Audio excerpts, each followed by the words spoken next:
Olá, eu sou o pastor Paulo Faustino da Igreja Batista Videira e nós estamos aqui na Escola Bíblica Dominical da Videira, a EBD. Escola porque é um lugar em que nós estudamos. Bíblica porque a Bíblia é o objetivo do estudo. E dominical porque geralmente nos reunimos aos domingos. Por isso, Escola Bíblica Dominical. Na Videira, o irmão Mário é o coordenador da EBD. E é com muita alegria que nós estamos aqui continuando o vídeo, o estudo que começamos domingo passado. Nós estamos estudando os textos bíblicos menos apreciados pelo povo de Deus. E você é o nosso convidado para esse estudo bíblico, ok? Vem comigo, vamos estudar a palavra de Deus.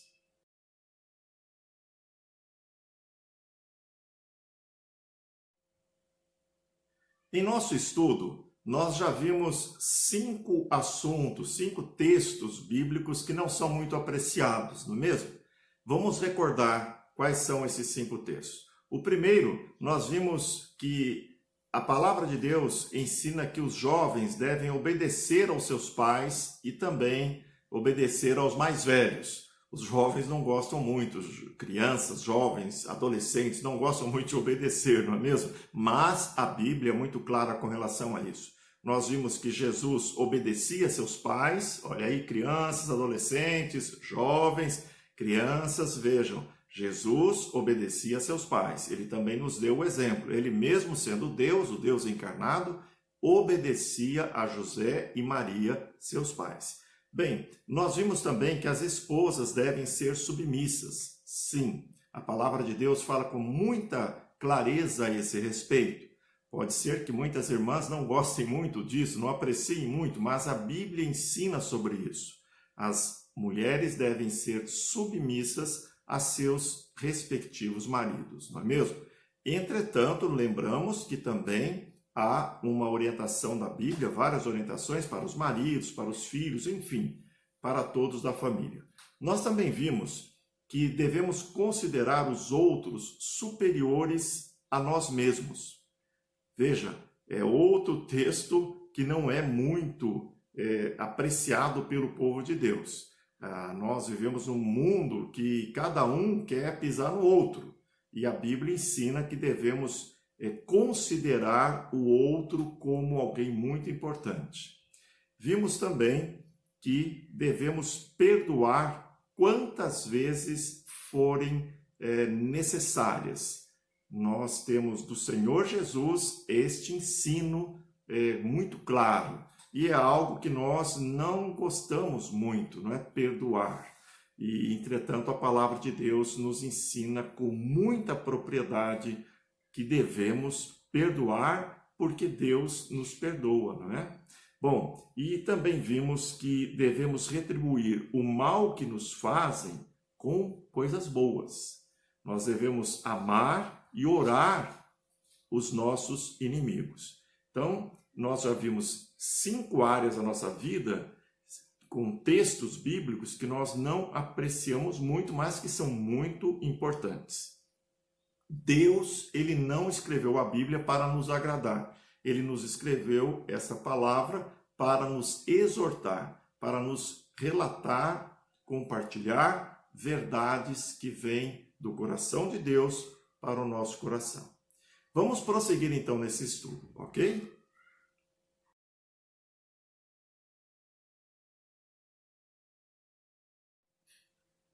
Dando prosseguimento ao nosso estudo a respeito dos textos bíblicos menos apreciados pelo povo de Deus, nós vamos ler Mateus capítulo 5, versículo 39. Veja se você concorda comigo que esse não é um texto muito apreciado pelos crentes em Jesus em geral, né? Vamos lá. Mateus 5,39. Eu, porém, vos digo, são palavras de Jesus. Não resistais ao perverso, Mas se alguém te ofender com um tapa na face direita, volta-lhe também a outra. Esse é o ensino de Jesus. Eu acredito que você não conheça ninguém que tenha nesse texto, Mateus 5,39, o seu texto predileto. Imagina você, Jesus está dizendo, não resistais ao perverso, mas se alguém te ofender com um tapa na face direita, volta-lhe também a outra. O que o Senhor Jesus está ensinando aqui nesta palavra é que nós não devemos retornar o mal que nos fazem com o mal. Nós, como cristãos, não devemos fazer isso. É importante que se diga que quem está dizendo essas palavras, quem está colocando diante de nós este ensino, esta ordem para os cristãos, é o próprio Jesus Cristo. E quem é Jesus? É o Deus encarnado. Ele, Jesus, disse, quem vê a mim, vê ao Pai. Eu e o Pai somos um. Ou seja, o próprio Deus está falando isso para a gente, está ensinando a gente a isso. Por que é importante salientar que foi Jesus quem nos ordenou esse desafio de se alguém bater em nossa face e ofereçamos a outra? Porque ele, Jesus, foi esbofeteado diversas vezes. Cuspiram no rosto dele. Jesus sofreu muito, foi humilhado, difamado. Disseram coisas horríveis a respeito de Jesus. E mesmo ele sendo Deus, mesmo ele sendo santo, perfeito, coisa que nós não somos, ele mesmo assim, ele não retribuiu o mal que lhe fizeram com o mal. Se você vê lá na cruz, o Senhor Jesus sofrendo, muitas humilhações, mas mesmo assim, o Senhor Jesus, ele ora pelos seus algozes. Então, se o próprio Deus é humilde e sereno, então nós, como seguidores dele, também devemos sê-lo, devemos imitar Jesus. Esta é a ordem que temos diante de nós. Não é fácil, a Bíblia nunca disse ser fácil seguir a Jesus. Pelo contrário, a Bíblia fala que o caminho de Jesus é estreito, é difícil. A maioria das pessoas, o próprio Jesus diz, opta pelo caminho largo e espaçoso, que é o caminho do mundo.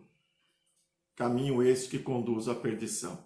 Mas o caminho de Jesus é difícil. Não é? E aqui temos uma dificuldade. Mas é uma ordem do Senhor Jesus.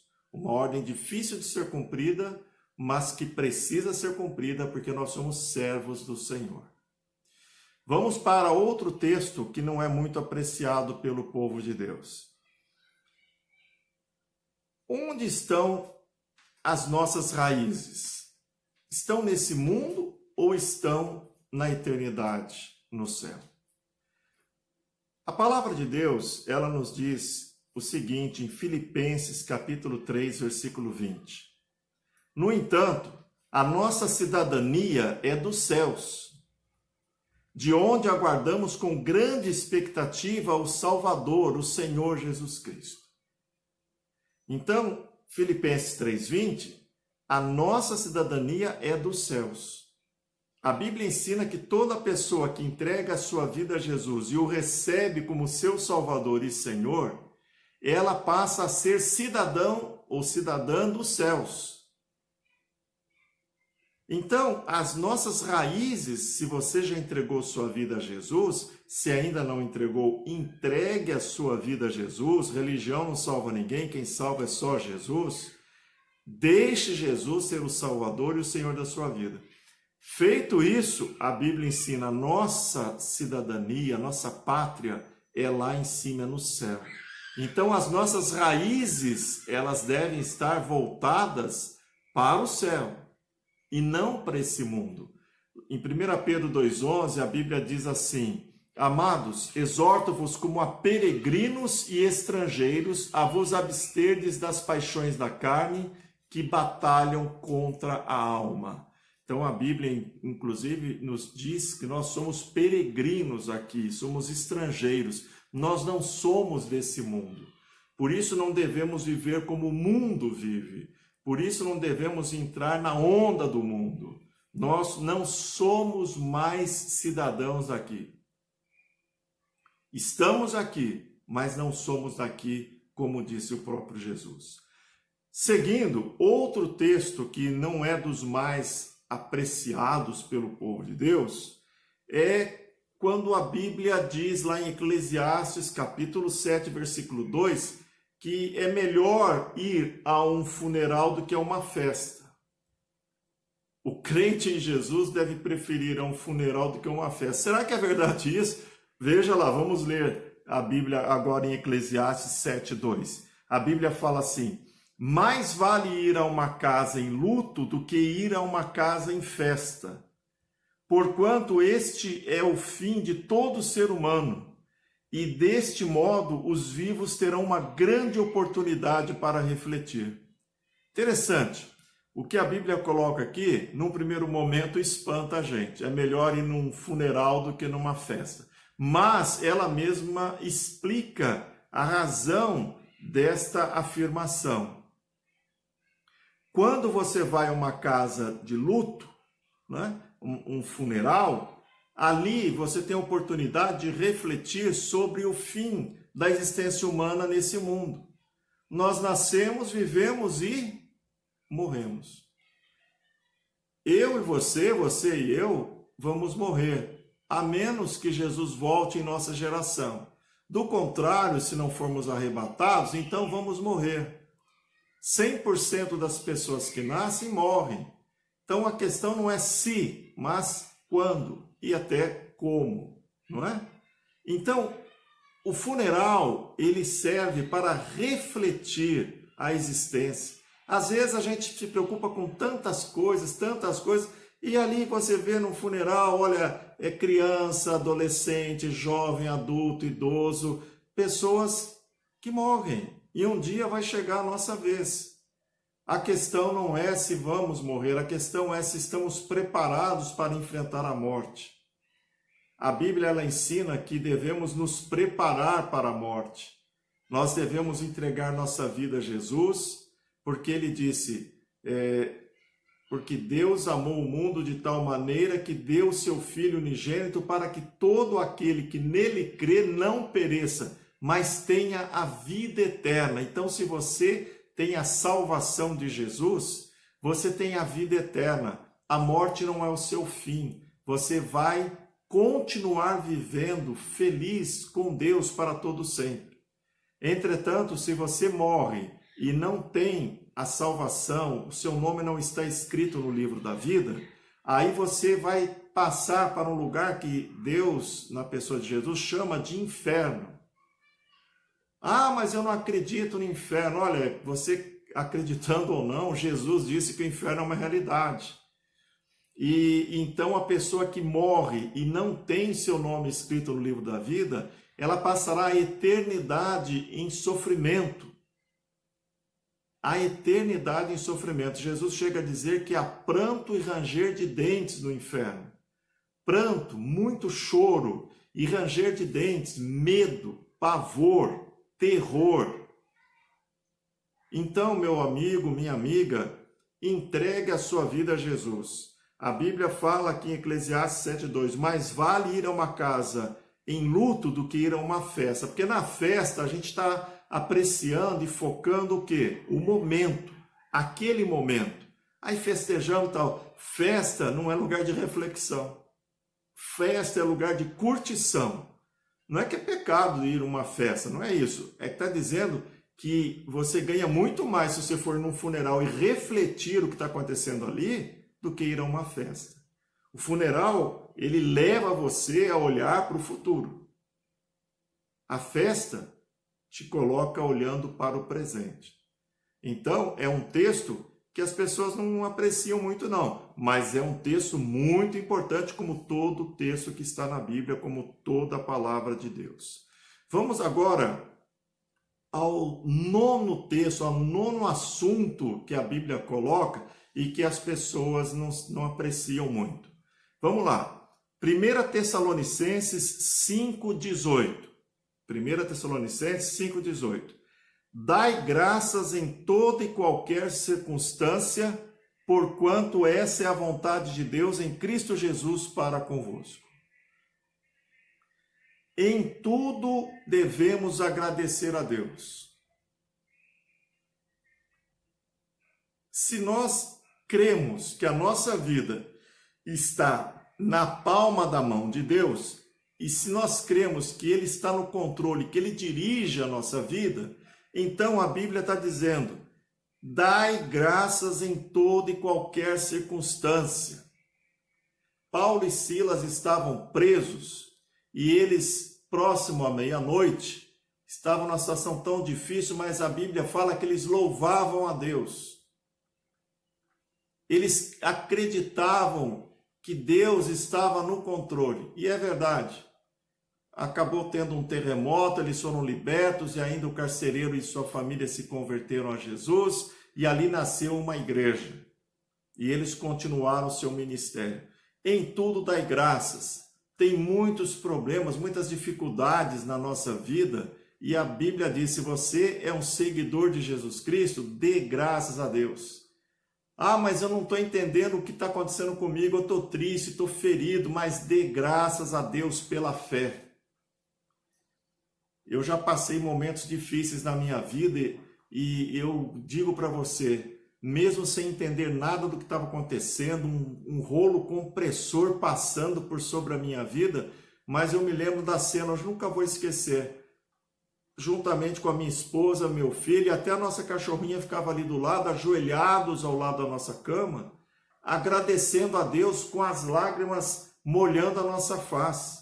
Mas agradecendo a Deus, eu, Senhor, não estou entendendo por que o Senhor permite que nós soframos tanto, mas pela fé nós agradecemos ao Senhor. E eu vou dizer para você, foi uma bênção em nossa vida. Deus nos deu vitória, Deus nos ajudou a passar aquele vale, Deus reverteu coisas incríveis. Deus transformou aquele vale de sofrimento num vale de bênçãos.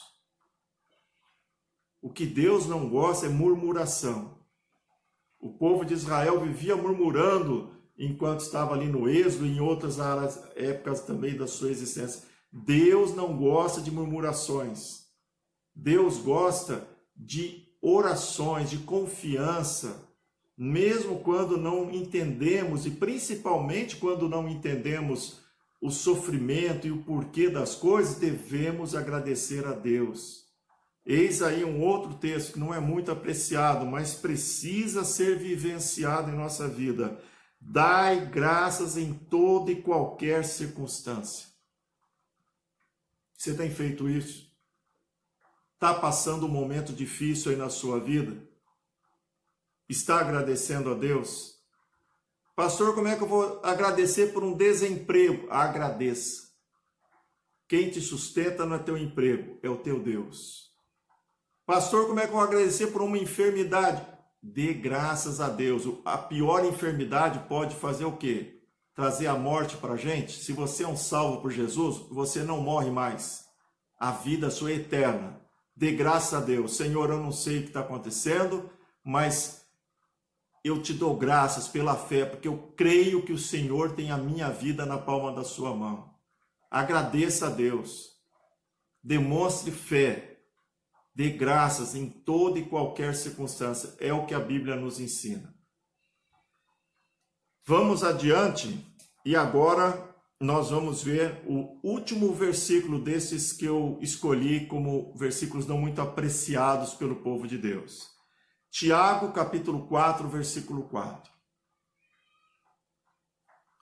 Tiago 4:4, com o linguajar objetivo de Tiago, diz assim: adúlteros, ou não estáis cientes de que a amizade com o mundo é inimizade contra Deus?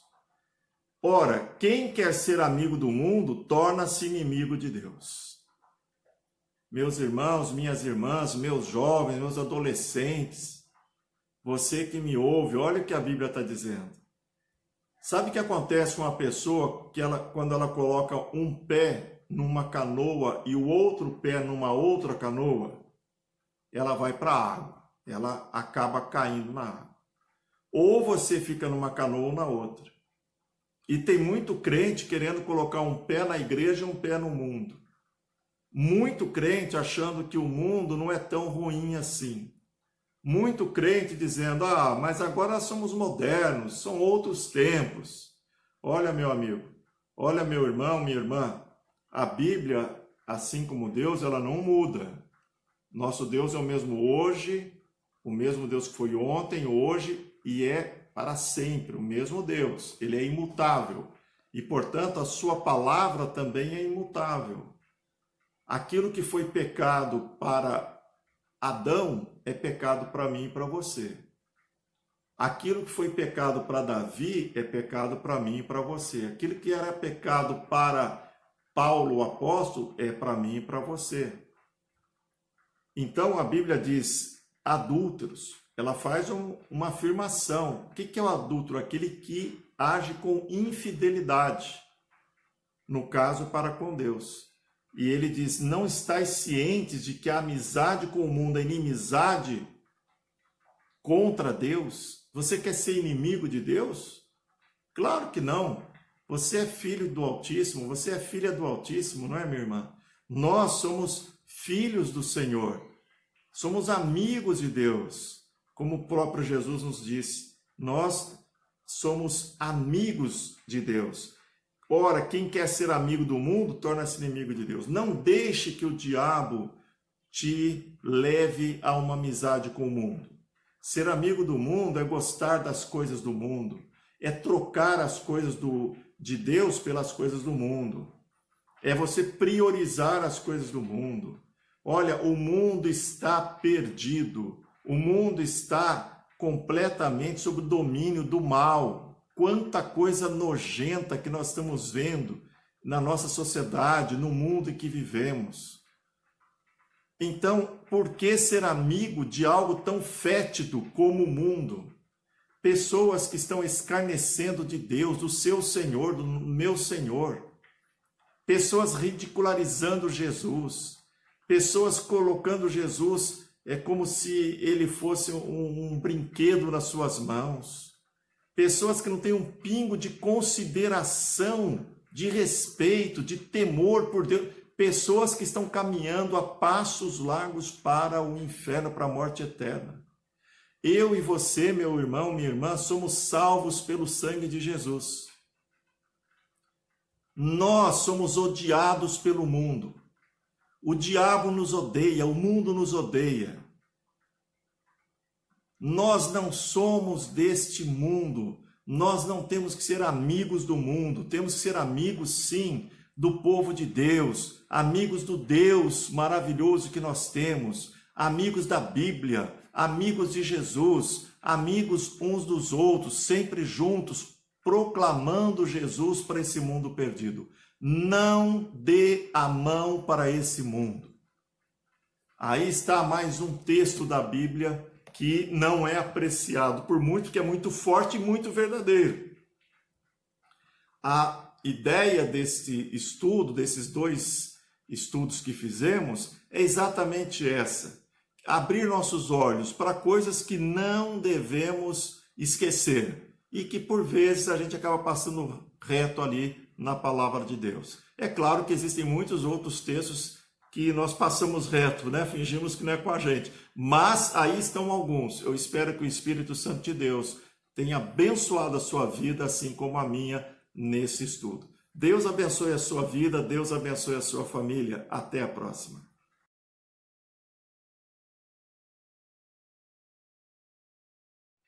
Eu espero que você tenha apreciado esses estudos da Palavra de Deus aqui na IBD. Agora aqui em Hortolândia, a Videira, retomaremos nossos cultos presenciais aos domingos pela manhã. Então, das 9h30 da manhã até as 10h30, estaremos lá em nosso templo, lá no Jardim Amanda, aqui em Hortolândia, para cultuar ao nosso Deus. E ali também estaremos estudando a Palavra de Deus. Não podem participar pessoas com menos de 12 anos ou mais de 60 anos. também não podem participar em respeito à lei municipal pessoas que fazem parte do grupo de risco. Inclusive, eu sou uma delas. Diabéticos, hipertensos, pessoas com problemas cardiorrespiratórios e outras doenças, não é? Então, vamos respeitar as leis, vamos respeitar as autoridades, mas aqueles que podem participar, estejam lá, todo domingo às 9h30. O culto do domingo de manhã, lá na videira, será gravado e vamos passar no vídeo no domingo seguinte. Sempre no domingo seguinte, às 9h30, teremos aqui também o vídeo do culto presencial do domingo anterior. Assim, quem não pode ir, fica por dentro, participa aqui pelo YouTube. É o jeitinho da videira de estarmos juntos no meio dessa pandemia. Todos os dias nós temos o nosso momento de oração às 22 horas e de segunda a sábado temos uma videira às 19h30 em nosso grupo do WhatsApp.